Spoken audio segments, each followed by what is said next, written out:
ask your questions, that'd be great. Who wants to get us started? Coach, this win ties you with Dan McCarney for first all-time for Iowa State head coaching wins. Just how impactful, how meaningful is this win to you? Yeah, I know you guys talked a little bit about that earlier this week. I think the reality of those things, those milestones, are what makes our sport really really important still in this world today is its team, right? This is not about any individual, and to be able to be at one place with so many great people for as long as I have, I'm just grateful for that. And we've had great coaches, we've had great players. Obviously, we've got great administration here and great leadership at the president level. I think that's what's made it really a joy to be here. But the reality of it is none of these things are about, it's about longevity, one, and it's about great team. And we're fortunate to have great people here. Carson Hansen looked really strong today. Could you just talk about his performance a little bit? Yeah, I just think, again, that backfield, there's a lot of guys that ran the football well today. And, there's a lot of competition consistently back there. And, man, I think we're really fortunate those guys push each other. And Carson has just been I think what's fun for me is he was really injured through the most part of last football season. And for him to finally be healthy, I think you're starting to see a really healthy football player and a really confident football player. And, yeah, we're really proud of him. It's exciting to watch him to continue to grow forward. And, I think he'll be a key piece of our football team if we want to continue to play the level we've got the ability to play. And Matt, you played 8 offensive linemen. I think in the first half, a lot of guys got in well at every position. But to have Travis out there, to have Hazard out there, and Burr, and just how would you describe how that unit played? Well, I think the biggest thing to me, again, it's like the running back room. There's competition. And when there's competition, then you better come to practice and you better play what your capability is. And when you don't, somebody else is going to take your spot. And so I think that's the thing that's a little bit rewarding about our football team right now is, we're finally built with some depth here that we've got the ability to have the competition we need to have to be successful. And, it's great to get some of those guys healthy, obviously Jalen healthy. Man, for those guys to get their first steps or first opportunities and first steps to playing football, I think that's big for our football team, and I think it'll only continue to elevate the competition as we get into practice. And to go back to the running back's performance, how rewarding was it to see, Dylan Lee get a touchdown, to see Aiden? Yeah. You're not trying to at the end of the game, but Yeah, I just think, again, for us, there is so many key people that make our team successful. Aiden Flora literally was running quarterback against the defense all week. And Aiden has been one of the highlights, in my opinion, of fall camp. And for a young man like that to get the opportunity to get in the game and then to play positive football, I think that's huge. And I think, again, the more people we play, the better our football team's always going to be. And so excited. Dylan Lee continues to impress, and it'd be fun to see how he really played throughout the football game, but continues to grow forward. And, again, it fosters great competition and camaraderie on our team. With that competition at running back, you guys traditionally have one guy that wins the race. How do you manage it going forward when it seems like there's 3 guys that seem pretty close? Yeah, I think the reality of it is you keep guys fresh. And, during a couple of our years at Toledo, we were kind of in the same boat and had some great players emerge from it. And I think when we had that, I think the thing that was really positive is the freshness that those guys can run the football with. And so I think, again, those can be real positives, and we'll have to do a great job of evaluating practice, making sure we put the guys in the right position. But I think the fun thing about those 3 guys is they're all very similar runners, and they can do very similar things. Matt, I think back to Darian Porter blocking that punt today. He's pretty good at that. What makes him so excellent in that area? Yeah, Darian is really become good at a lot of things, which is really fun. But special teams was his starting point here. Has blocked so many punts for us. And, again, to be able to do that, you have to have elite fundamental and detail in what you do. And that is really what Darian is. His precision as a young football player to now a veteran football player has been so fun to watch. You can't have a misstep. You got to be precise. You got to be able to be right there at the right point in the moment. And, look like a perfect snap and a perfect punt, to be honest with you. I think the get off time was 2.0, which is standard. And I think Darian's was 1.95, which is pretty darn good. And so, again, precision, detail. He's an elite special teams player and become an elite football player for us. And then in that secondary, it looked like a lot of tip passes and stuff today. What did you see from that unit? Yeah, again, to be able to make some plays on the ball and turn the football over is really big.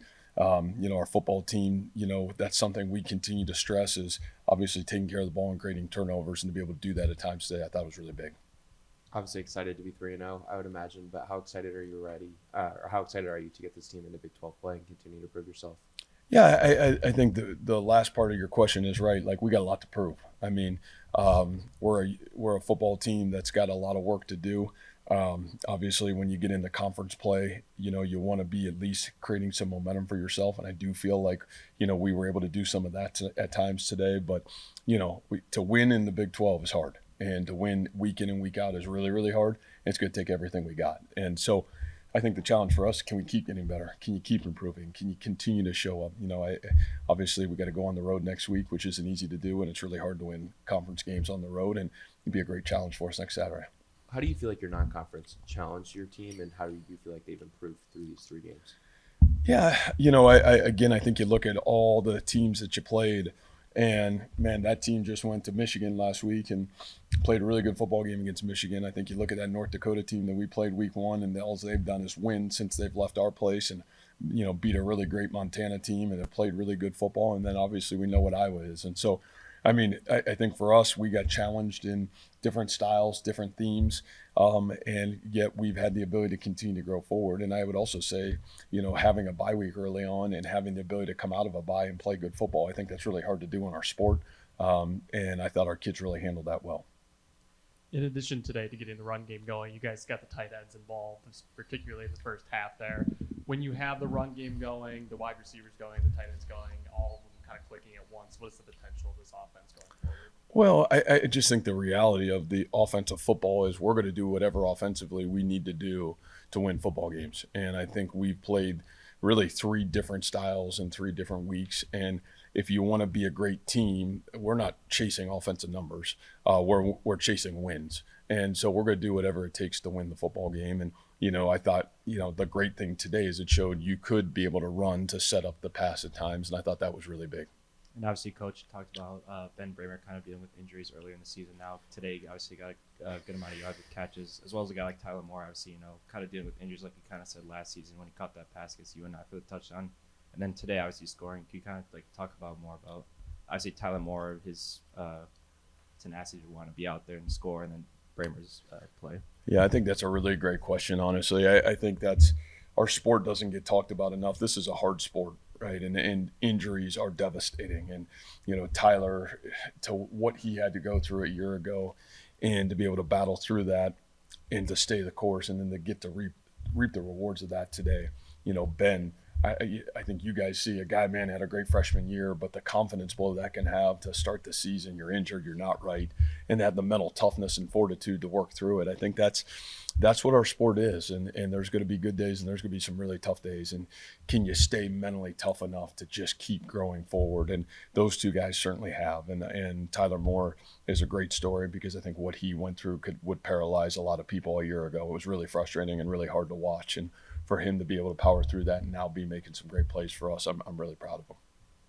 How important today was the running game for your success in the red zone?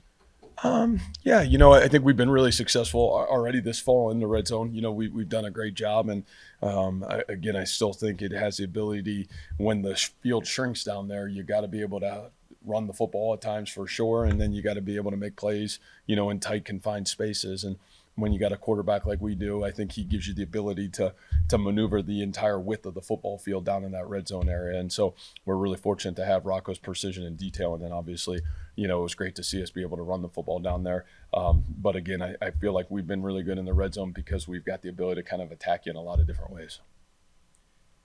After the opening possession ended in the interception, you score, I believe, 6 of the next 7 possessions. Kind of go through that whole sequence there, and how encouraging it was for you to get off to that good start here in this game. Yeah, I just think the biggest thing we had not done yet is play really great team football. We probably played about 2 quarters of that going into this football game. Probably the end of the 3rd quarter and the 4th quarter at Iowa, and then really the 3rd quarter against North Dakota. So we played good defense at times and we played good offense at times, and we've had sporadically positive special teams, but we hadn't played in a great flow yet. And to be able to do that, that was my big challenge to our team, is understanding this is how you win football games. And I thought our kids responded. I thought, again, special teams made some huge plays. I think Jalen's punt returns were monumental. The block punt was monumental. and had the ability to get some turnovers and then the ability to score on those turnovers. I think all those things, that's what good teams do. And that's how you win football games. So hopefully we can learn from it and grow from it, and I thought that was big. And then the first time that we've seen Connor Moberly over an extended stretch, what did you think about his play and what's kind of put himself in that position to be the number 2? Yeah, I thought it was positive. Obviously, you got to take care of the football, and we didn't do that as well as we needed to. But I thought he was able to handle the offense and get great experience, and that's part of playing quarterback is experience, and it was great to get him in a situation where he could maneuver the football team and be able to put the team in a position to really move down the football field. And so that was positive. And then, again, we're fortunate. We got some really good quarterbacks here, and we got JJ, we got Mobes. Man, we got a lot of young guys that are really talented. So I think it's a constant challenge and a constant got to come to practice, and you got to earn the right to play on Saturday. And obviously Connor's done that right now. Coach, when you score 52 points, there's a lot of touchdowns and exciting plays to look back on. But I think one of the more exciting plays was the fake quarterback sneak. Is that something you practice quite a bit, or where did that play come from? Well, when Coach Mauser called that, there was a brief second for me of like pause. This is why it's nice to have young guys calling plays sometimes, because the old guys almost shiver in their spine. You know what I mean? But it's also great to have great guys make great plays, as I told Coach Mauser, because I think the catch was one of the most incredible catches I've seen. But, it was a great call. We do practice that. It's one of the plays that we've had in our toolbox. And, it's great timing. It's all about timing and play calling. And obviously Mouse did a great job with that today. So really proud of him. Glad it worked. All right, guys. Take care. Thank you, guys.